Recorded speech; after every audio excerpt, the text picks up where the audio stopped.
নমস্কার বন্ধুরা, আজ আমি একটা নিরামিষ রেসিপি করে দেখাবো। তার জন্য সব সবজিগুলো আমি কেটে নিয়েছি একটা বিট, একটা আলু, কয়েকটা বিনস, দুটো গাজর, চারটে কাঁচা লঙ্কা, ফ্রোজেন কড়াইশুঁটি নিয়েছি, আদা বাটা আর একটা টমেটো। এর জন্য নিয়েছি জিরে, তেজপাতা, শুকনো লঙ্কা, নুন, হলুদ, লঙ্কার গুঁড়ো, জিরের গুঁড়ো, তেল, রোস্টেড জিরা পাউডার আর চিনি।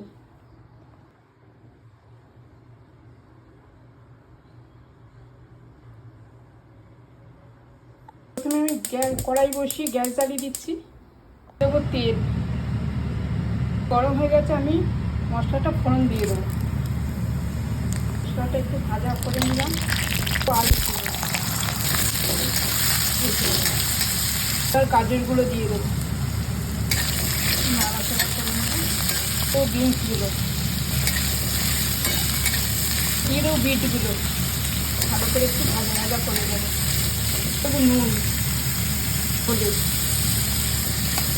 ঢাকা দিয়ে দেবো।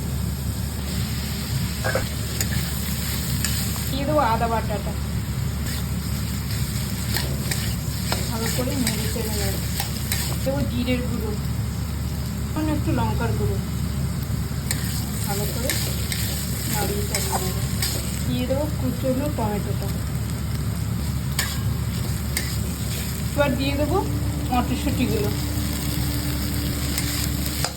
ভালো করে নেড়ে চেড়ে নেবো। দিয়ে দেবো চিনি, দিয়ে দেবো একটু গরম জল, ভালো করে নাড়িয়ে চালিয়ে নেবো। ঢাকা দিয়ে দেবো।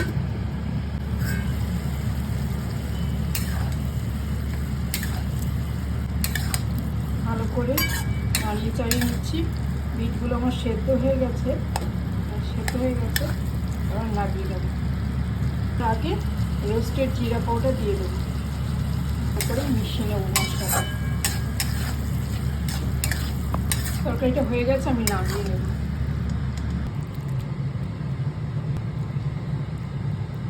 নিরামিষ দিনে এই রেসিপিটা করে দেখবেন, খুব ভালো লাগে। ভালো লাগলে লাইক করবেন, কমেন্ট করবেন। নমস্কার।